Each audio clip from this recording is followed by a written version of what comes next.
कि चांदी के चंद टुकड़ों पर ज्ञान बिक रहा है।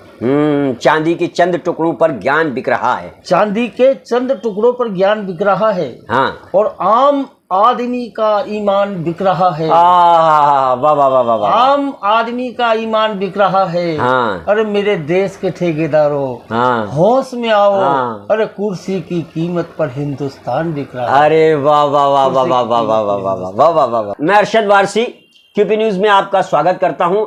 आज मैं एक ऐसे हास्य कवि के यहाँ आया हुआ हूं और आज मैं उनसे आपको रूबरू कराऊंगा, उनका परिचय आपसे कराऊंगा और हम उनसे वार्तालाप भी करेंगे। वो शख्सियत किसी परिचय की मोहताज नहीं है, जयपुरी नहीं वरन प्रदेश में और हिंदुस्तान में उनका नाम है उनका वेद प्रकाश दादीच। आइए हम बात करते हैं उनसे। और वो एक हास्य कवि भी हैं। यानी कि कहावत तो ये है कि जहां न पहुंचे रवि वहां पहुंचे कवि। तो ये बात सिद्ध होती है क्योंकि कवि उन चीज़ों को ढूंढ कर लाता है और आपके सामने परोसता है कि जिसको आप जल्द में सोच भी नहीं सकते। आइए हम बात करते हैं वेद प्रकाश दादीच साहब से। दादीच साहब, सबसे पहले तो आप हमारे दर्शकों को अपना इंट्रोडक्शन कराने से पहले कोई हास्य की कविता सुनाएं। निवेदन है जी। कि चांदी के चंद टुकड़ों पर ज्ञान बिक रहा है। चांदी के चंद टुकड़ों पर ज्ञान बिक रहा है। चांदी के चंद टुकड़ों पर ज्ञान बिक रहा है। हाँ। और आम आदमी का ईमान बिक रहा है। वाह वाह वाह वाह वाह। आम आदमी का ईमान बिक रहा है। हाँ। अरे मेरे देश के ठेकेदारों, हाँ। होश में आओ। हाँ। अरे कुर्सी की कीमत पर हिंदुस्तान बिक रहा है। अरे वाह वाह वाह वाह वाह वाह वाह वाह वाह वाह वाह वाह वाह वाह वाह दादीच साहब, बहुत बहुत अच्छा, बहुत अच्छा।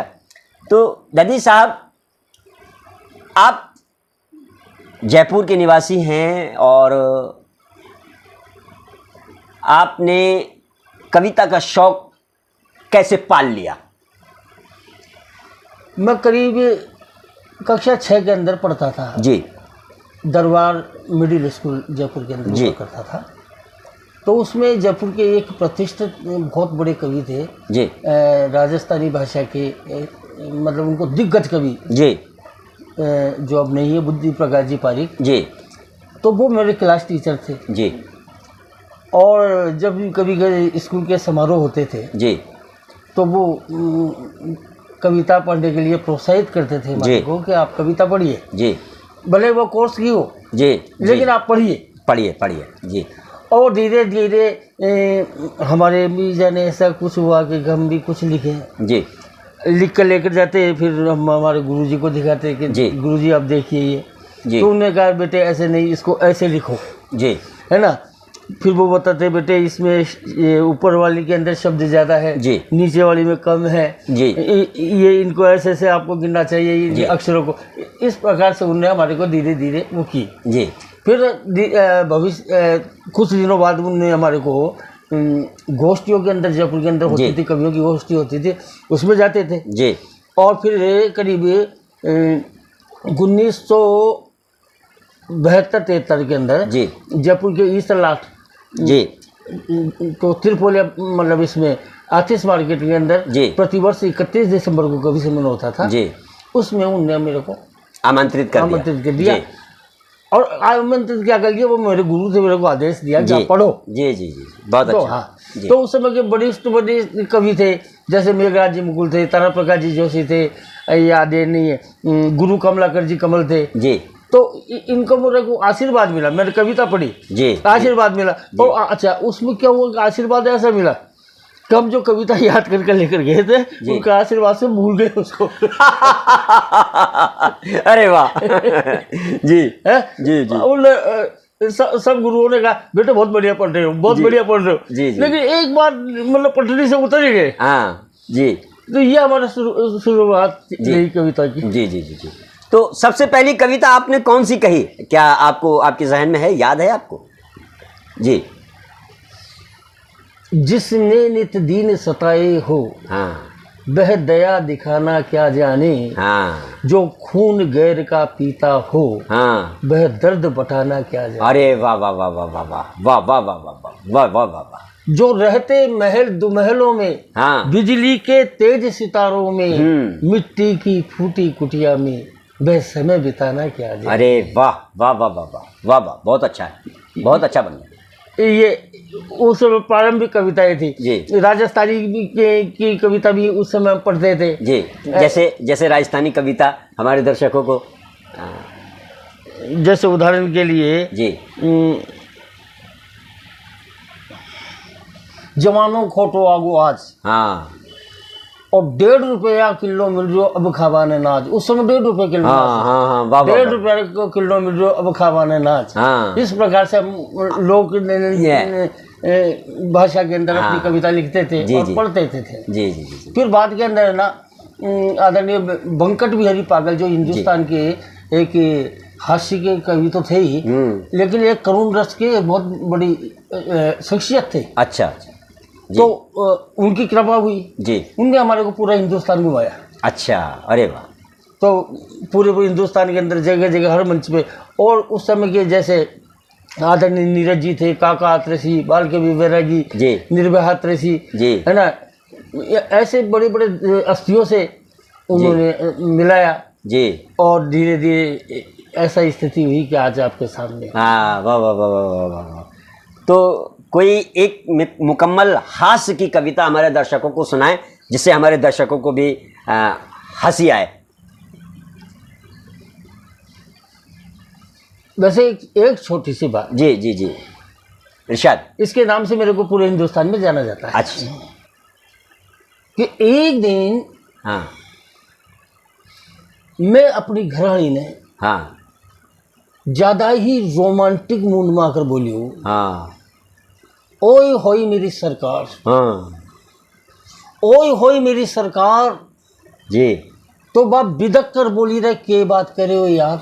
हाँ, बिदक कर बोली, के बात कर रहे हो यार, के बात करे हो यार। हाँ, अरे मैं अच्छी तरह जानू हूँ, हाँ, थे मन सरकार को बता रहा हो, हाँ, क्योंकि 5 साल होता ही मन बदल वो चाह रहा हो। अरे वाह वाह वाह वाह वाह वाह, सरकार की तरह 5 साल बाद बदलना चाह रहे हो, वाह वाह वाह, बहुत अच्छा, बहुत अच्छा। वैद जी, आपकी एजुकेशन वगैरह कहाँ से रही और वैसे मैं क्या रही? हाई सेकेंडरी तक हुई जी, दरबार मिडिल स्कूल से प्रारंभ हुआ था जी, और दरबार हाई सेकेंडरी स्कूल तक मैं अच्छा। फिर क्या कि परिवार की स्थिति इतनी अच्छी नहीं जी, तो पिताजी हमारे उस समय काफ़ी वृद्ध हो गए थे जी, तो उनके कुछ सहयोग करने के लिए है कि नहीं जी, मुझे है कि नहीं PWD के अंदर नौकरी मिल गई थी। अच्छा, और टेक्निकल जॉब में था जी, वहाँ पर, और टेक्निकल में फिर मैंने उसमें जो भी उसकी प्रक्रिया होती है जी, ITI से मैंने प्राप्त किया। जी जी। ऐसे कवि जो होता है और जो शायर भी होता है, कवि या शायर जो भी है, वो माहौल के हिसाब से और अपने स्वयं के लिए कविता कहता है, लेकिन वो कविता जब जो पढ़ता है या जो सुनता है उसको ऐसा लगता है कि वो मेरे लिए है, यानी कि समाज के लिए, समाज से प्रेरित होकर के ही कविता या हास्य कविता या शायरी या गज़ल जो भी है वो कही जाती है। तो आपकी कोई ऐसी कविता हास्य की जिस पे जो समाज पे असर करती हो, हमारे दर्शकों को आप सुनाएं, या आपने कही हो, लिखी हो? जैसे एक जी, मैंने कविता लिखी गंजों पर। हाँ जी जी जी जी जी जी, ये बहुत पॉपुलर भी हुई जी जी। और इसमें के अंदर आप देखिए कई बार लोग कहते हैं कि साहब ये गंजा है, ये ऐसे हो गया। जी जी जी जी। तो अच्छा, मैं ये कह रहा हूँ गंजेपन के अंदर जी फायदे क्या है। जी जी जी जी जी जी, मेरी तरह जी। आप मेरे को ज़्यादा अंतर नहीं। जी। तो दोस्तों, हाँ, मैं तुम्हें एक वेरी वेरी सीक्रेट बात बताता हूँ।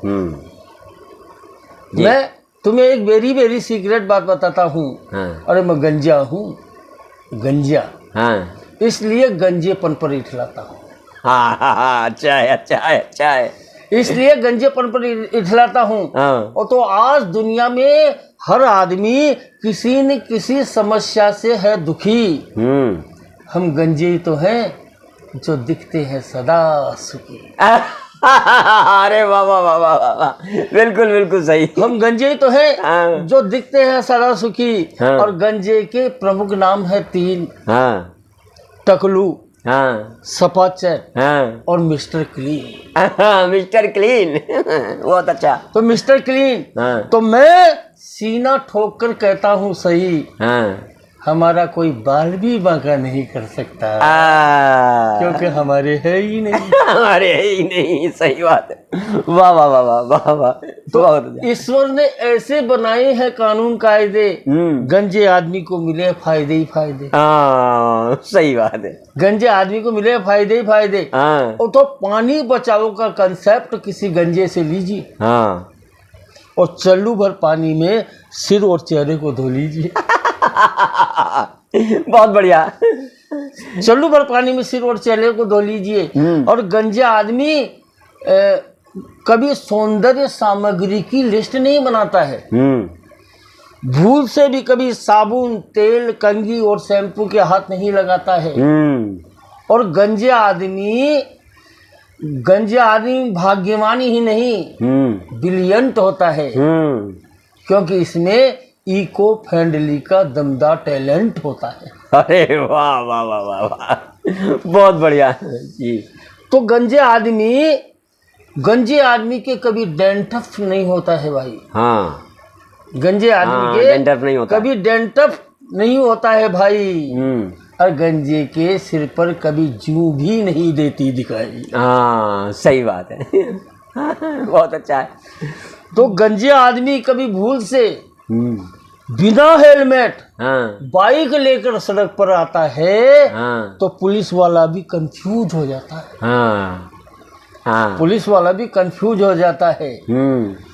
और बीजेपी ने तो गंजों का जमकर फायदा उठाया है।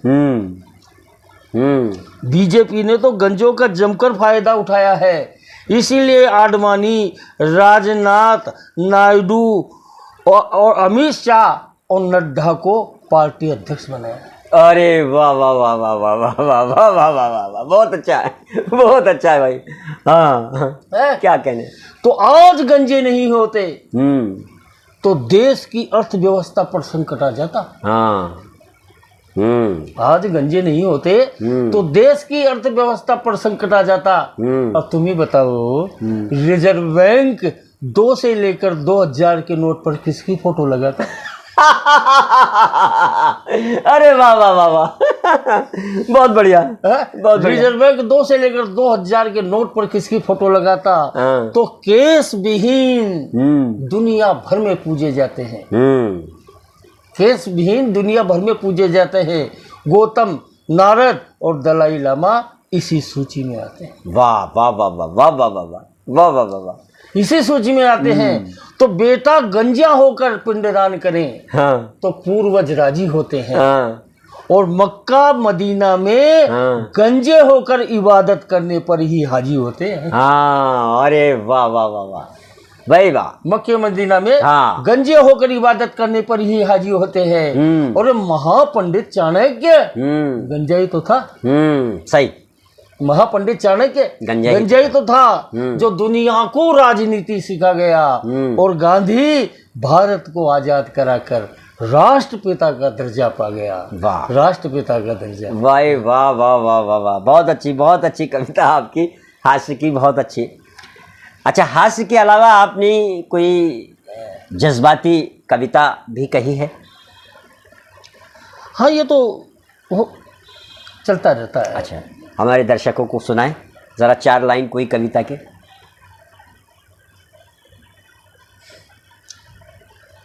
वैसे देखा जाए जी,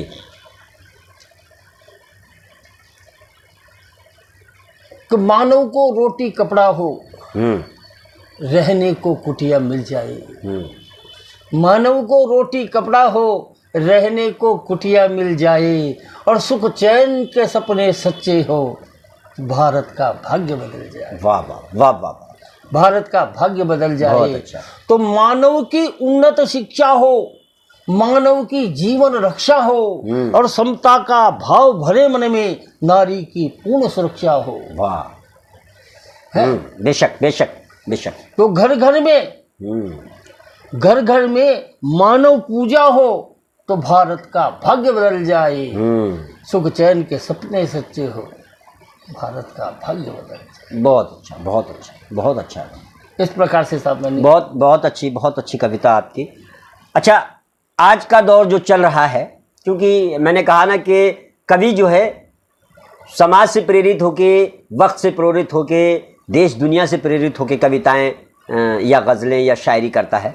तो आज का दौर जो चल रहा है, आप तो देख ही रहे हैं कि एक ओर नफ़रत भी फैलाई जा रही है, दूसरी ओर प्रेम भी बढ़ाने की कोशिश की जा रही है। तो इसको लेकर के आपने कोई कविता कही?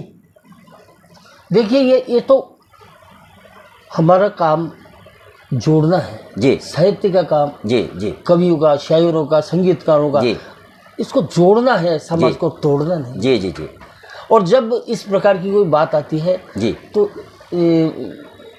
बहुत पीड़ा होती है। जी बिल्कुल बिल्कुल बिल्कुल बिल्कुल, है ना जी। हम एक देश के नागरिक जी, हैं, देश के विकास की बातें होनी चाहिए जी, समाज को तोड़ने की बात नहीं है। बिल्कुल बिल्कुल बिल्कुल। तो वही मेरा कहने का मतलब है कि इस दौर को देखते हुए आपने कोई इस दौर के लिए कोई कविता कही जो जिसमें कोई संदेश हो, जो जोड़ने का काम कर रही हो, गंगा जमनी तहजीब से रिलेटेड हो, कोई कविता आपने हास्य में या जज्बाती कोई कही है? ऐसे लिखते हैं लेकिन इतनी मुझे याद नहीं है। जी, है कि नहीं? जी जी जी। लेकिन यही है कि इस देश को, जी, हाँ, एक बार याद आया मुझे। जी, जब कभी जी, देश, धर्म और इंसान पर संकट आता है, जब कभी देश, धर्म और इंसान पर संकट आता है तो ईश्वर के द्वारा किसी न किसी रूप में अवतार लिया जाता है। अवतार लिया जाता है, बेशक बेशक, किसी न किसी रूप में अवतार लिया जाता है। बेशक बेशक। और आज कंस और रावण तो पैदा हो गए मेरे देश में। अब लगता है अवतार होने वाला है किसी न किसी देश में, किसी न किसी देश में। हाँ, बहुत बढ़िया बहुत बढ़िया। तो वैद्य जी, आपने देश के किन किन कवियों के साथ में या जो राष्ट्र के कवि थे उनके साथ में कार्यक्रम प्रोग्राम किए? देखिए साहब, बहुत से ऐसे हैं, जैसे नीरज जी है जी, वसीम बरेलवी साहब, वाह वाह वाह वाह है जी, और क्या नाम है, मतलब अनेकों, राहत इंदौरी साहब, राहत साहब है, निर्भय हाथरसी है, काका हाथरसी है, क्या नाम, एक वो बीकानेर के कासिम साहब है, जी जी जी जी, और कुमार विश्वास है, सुरेंद्र शर्मा है, जी जी, अशोक चक्रधर, है ना, बहुत हमारे अभी इनके इंतकाल हो गया है, क्या नाम, क्या नाम, जावेद साहब भी है, जावेद है ना। तो कुंवर बेचैन, कुंवर बेचैन, हाँ, वो श्रेष्ठ गीतकार थे। राजन जी, मतलब, हाँ, मतलब बंकट बिहारी पागल तो मेरे उस्ताद थे जी।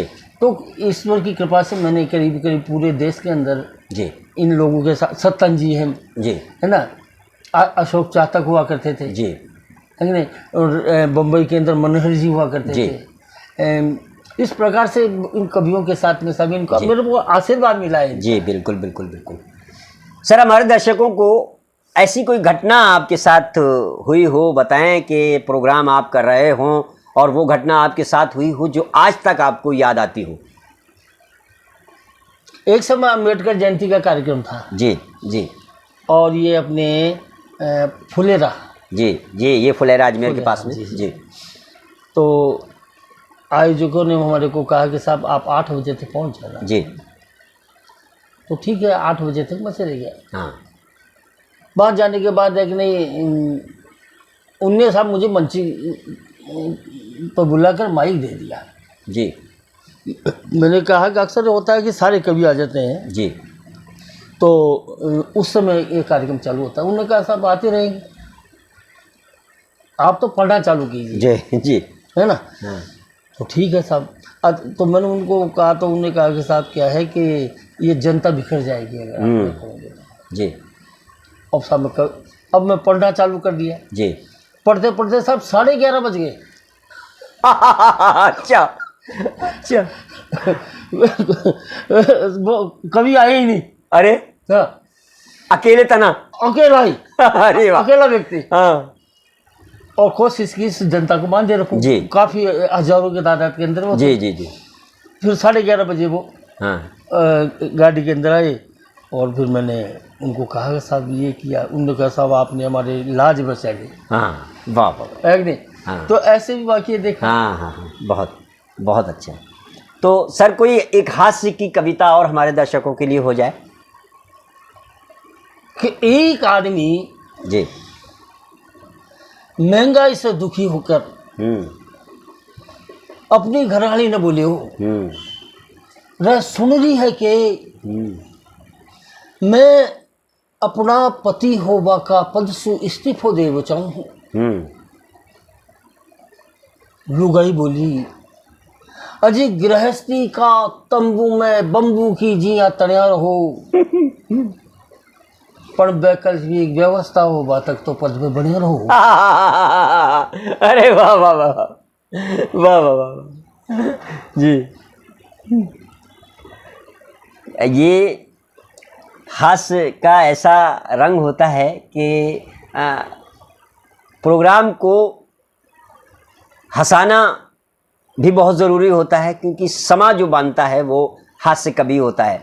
आप देखते होंगे कई बड़े प्रोग्रामों में जो एंकर होता है वो बीच बीच में ऐसी हंसी की बातें करता है कि जिससे पब्लिक बंधी रहे।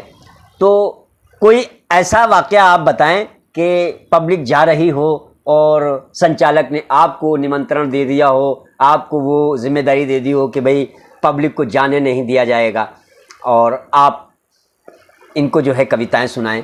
तो कोई ऐसी कविता थी जिसे आपने सुनाकर पब्लिक को बांधे रखा? और ऐसे आते रहते बाकी जी है। जी। और उस समय क्या नाम संचालक की सूझबूझ से जी हमारे को खड़ा कर दिया जाता है। जी। मैं ही नहीं, अन्य भी वो अन्य भी जी हो जी सकते हैं। प्रश्न इस बात का है कि आज के युग के अंदर जी हर आदमी किसी न किसी समस्या से परेशान है जी। चाहे कोई बेरोजगारी से परेशान हो, कोई घर की पीड़ा से, कलेश से, बिल्कुल बिल्कुल। है कि नहीं, कोई प्रकार से महंगाई भी है। जी जी। हर आदमी किसी न किसी समस्या से उलझा रहता है। जी जी बिल्कुल बिल्कुल। एक हास्य ऐसा वातावरण बनाता है जी। जो आदमी की दिलों में खुशियाँ लाता है, मुख पे खुशियाँ लाता बिल्कुल है। बिल्कुल बिल्कुल। ये क्या ही है। बिल्कुल बिल्कुल। तो मैं कम से कम अपने आप को बहुत बड़ा धर्म मानता हूँ कि कुछ समय जी कुछ इस जनता को मैं हंसा सकूं। बिल्कुल बिल्कुल। ये अपने आप को धर्म समझता हूं। बिल्कुल बिल्कुल जी जी। तो कोई एक हास्य की कविता हमारे दर्शकों को और पेश कर दें। अब जैसे आवश्यकता तो नहीं है, लेकिन क्या कई बार है कि नहीं राजनीति पे भी लिखनी पड़ती है। जी बिल्कुल बिल्कुल बिल्कुल। राजनीति तो है ना। अब उदाहरण के लिए है जी कि एक दिन राजस्थान के मुख्यमंत्री सम्मानीय श्री अशोक गहलोत जी से पूछा कि गहलोत जी 2 और 2 कितने होते हैं? 2 और 2 कितने होते हैं? गहलोत जी ने कहा वैसे होते तो 4 है, लेकिन फिर भी एक बार राहुल गांधी से कंफर्म कर बताऊंगा। बहुत अच्छा बहुत अच्छा है, बहुत अच्छा है, बहुत अच्छा है। अच्छा, आज की जो दौर चल रहा है महंगाई से रिलेटेड आपने कुछ कहा नया हास्य में, या वैसे भी अगर हास्य में कहा हो तो हमारे दर्शकों को सुनाएं। देखो अब क्या साहब, हमारी क्या सबकी की आदत पड़ गई एक महंगाई को झेलते झेलते। हाँ, सही बात है, सही बात है। अपनी आवश्यकताओं को पूर्ति करने के लिए आदमी भटकता ही रहता है, भटकते रहता है। सही बात है, सही बात है। आज ये है तो कल ये इसकी आवश्यकता पड़ गई जी, उसकी व्यवस्था जुटा ली तो बिजली का बिल जमा कराना पड़ेगा। हाँ, बिल्कुल बिल्कुल बिल्कुल बिल्कुल है। हाँ, आज ईमानदारी से देखा जाए तो हम इसलिए परेशान हैं, हमारे भौतिक जो साधन है, संसाधन जी, उसके लिए हम परेशान हैं। बिल्कुल बिल्कुल बिल्कुल बिल्कुल बिल्कुल सही बात। मोबाइल का खर्चा, बिजली का खर्चा, पेट्रोल का खर्चा, सही बात, सही आज भी इसमें उलझा रहा है, मिल जा रहा, सही बात, बिल्कुल बिल्कुल। तो लोगों के चेहरे पर हंसी नहीं है। सही बात है, ये हर गरीब सही सही बात है। और दूसरे ये कोरोना ने हाँ, हर व्यक्ति की रीढ़ की हड्डी तोड़ दी। बिल्कुल बिल्कुल। हाँ, कोरोना ने तो 2 साल से 3 साल से जी रीढ़ की हड्डी तोड़ दी। सही बात है। तो इसमें हर आदमी बड़ा सोच समझ कर चल रहा है और बहुत नुकसान किया कोरोना ने, बहुत नुकसान किया। सही बात है, बहुत नुकसान, आर्थिक, मानसिक, शारीरिक, तीनों ही। सही बात। तो ईश्वर से यही चाहते हैं कि कभी ऐसे दिन कभी किसी को भी नहीं दिखाए। बिल्कुल, बेशक बेशक, बिल्कुल सही। तो वैद्य जी, आपके परिवार में कौन कौन लोग हैं? साहब मेरे 2 लड़के हैं जी, पत्नी है जी, एक लड़का तो आपके साथ मीडिया में ही है। जी जी, क्या नाम है? अभिजीत शर्मा। अभिजीत शर्मा जी। और ये नवतेज टीवी के अंदर है। अच्छा, और छोटा बच्चा पांडित्य कर्म करता है। अच्छा, और यजुर्वेद और सामवेद जी के अंदर प्रवीण है वो। अरे वेरी गुड। ये सब उसका हुआ है। अच्छा अच्छा अच्छा। तो क्या आपके पास में जो ये जो विरासत है हास्य कवि की, यानी कि ये हास्य साहित्य की, क्या आपकी विरासत को आगे बढ़ा रहा है कोई आपके परिवार का सदस्य? अभी कोई रुचि दिखाई नहीं दे रही। अच्छा अच्छा अच्छा। तो आपने वैसे हिंदुस्तान की किस किस कोने में प्रोग्राम किए हैं हास्य के? साहब बंगाल जी, महाराष्ट्र जी, आसाम। जी, आसाम में तो 1 महीने तक लगातार हमने कार्यक्रम। अरे वेरी गुड। दिल्ली, उत्तर प्रदेश, मध्य प्रदेश, हरियाणा, जी, हिमाचल, जी, पंजाब, जी, और आपके राजस्थान तो है ही, जी, जी, जी, है ना। जी। इस प्रकार से तो राजस्थान के आप किन कवियों, किन शायरों को ज़्यादा मानते हैं? आपको ऐसा लगा कि वाकई में ये शायर हैं और उनसे आप बहुत प्रेरित हुए?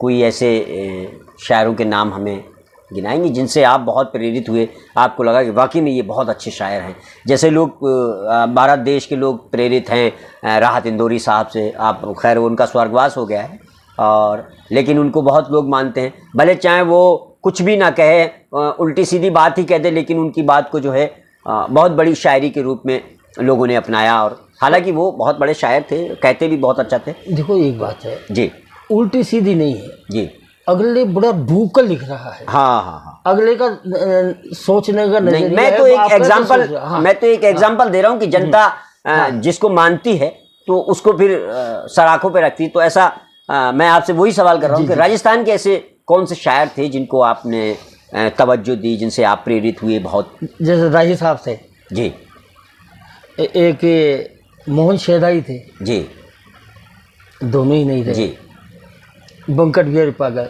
जी। तारा प्रकाश मोहन शेदाई जी कहाँ रहते थे? ये अपने रामगंज के अंदर रहते थे। अच्छा अच्छा अच्छा, जी, है ना। और मेघराज मुकुल हुआ करते थे। अच्छा अच्छा अच्छा, बीकानेर के अंदर मोहम्मद सद्दीक थे। हाँ, अच्छा अच्छा, हाँ, बहुत मधुर कंठ था उनका, अच्छा अच्छा, है ना। और विश्वनाथ बिमलेश राजस्थान के मतलब झुंझुनू के अंदर बहुत बड़े जी, कवि है जी। इस प्रकार से मैं हर चाहे छोटे हो चाहे बड़े हो, जी, कुमार विश्वास के साथ मैंने सैकड़ों कार्यक्रम किए हैं। जी, जी, जी, है ना। तो छोटा हो चाहे बड़ा हो, कुछ मिल रहा है हम जरूर उससे ले लें। वाह वाह वाह। अच्छा, आप इतने बड़े हास्य के साहित्यकार रहे, अभी हैं, आप हैं साहित्यकार हैं, तो क्या कभी आपने उर्दू एकेडमी से या सांस्कृतिक एकेडमी से, जो आपका एक और विभाग है उर्दू एकेडमी के बराबर में, क्या इससे कभी पेंशन के लिए अप्लाई नहीं किया? क्या कभी आपको इस विभाग ने तवज्जो नहीं दी? देखो, न तो मैंने इनने कभी हमारे को वो किया है। अच्छा। और न मुझे इतनी जानकारी है जी, न कभी मैंने अप्लाई किया। अच्छा अच्छा। तो इनके माध्यम से जो प्रोग्राम होते हैं, जैसे संस्कृत जो एकेडमी है और उर्दू जो एकेडमी है, ये साल में एक आध प्रोग्राम कराती रहती है। तो इन प्रोग्रामों में आपको कभी उन लोगों ने इनवाइट नहीं किया आपको? क्या होता है, जो मीडिएटर होता है ना जी, वो अपने अपने आदमियों को बुलाने की कोशिश करता है। अंधा बाटे रेवड़ी अपने अपने को दे।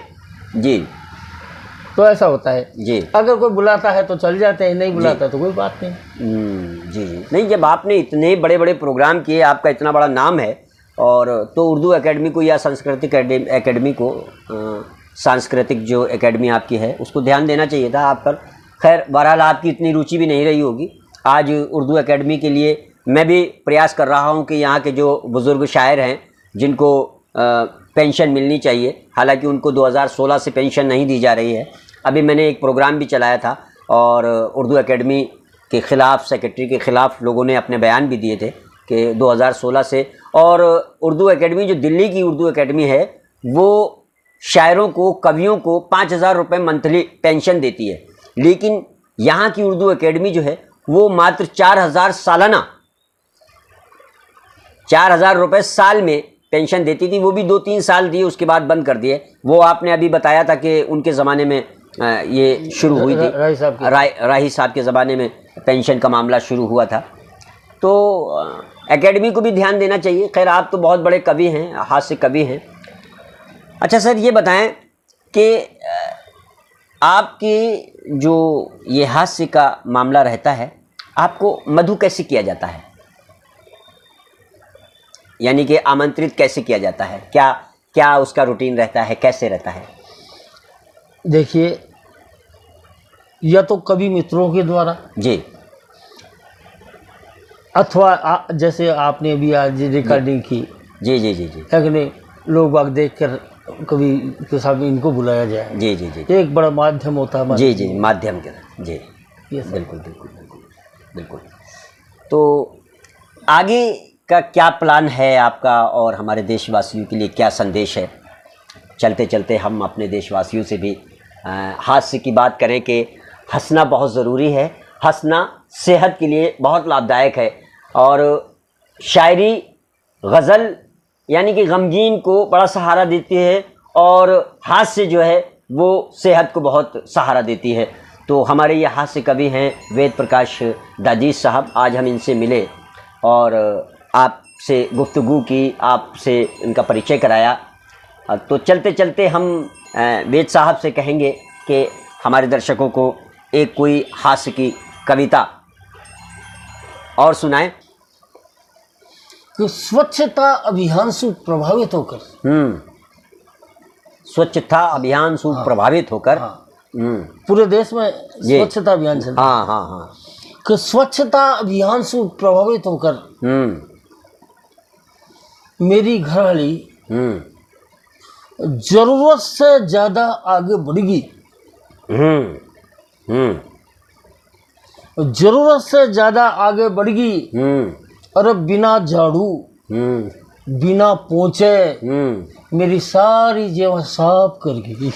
अरे वाह वाह वाह, भाई वाह वाह वाह वाह।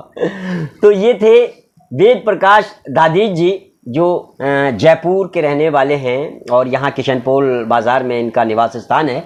आज हम इनके पास आए, हमने इनसे गुफ्तगू की, आप दर्शकों से परिचय कराया, और कुछ हास्य कविताएं भी सुनी, और ज़हनियत वाली भी आपने कविताएं सुनी, और बहुत अच्छे कवि हैं। पूरे हिंदुस्तान में इनके प्रोग्राम जारी रहते हैं। मैं बहुत वक्त से आपसे मुलाकात करना चाह रहा था, लेकिन आपकी मशरूफ़ियत बिज़ी होने की वजह से आज बहुत दिनों बाद मुलाकात हुई, और मैंने आपका परिचय कराया आप लोगों से। अगर हमारा ये कार्यक्रम आपको अच्छा लगा हो तो हमारे चैनल को सब्सक्राइब कर दें, और कमेंट्स में ज़रूर बताएं कि हमारा ये कार्यक्रम आपको कैसा लगा। नमस्कार, आदाब।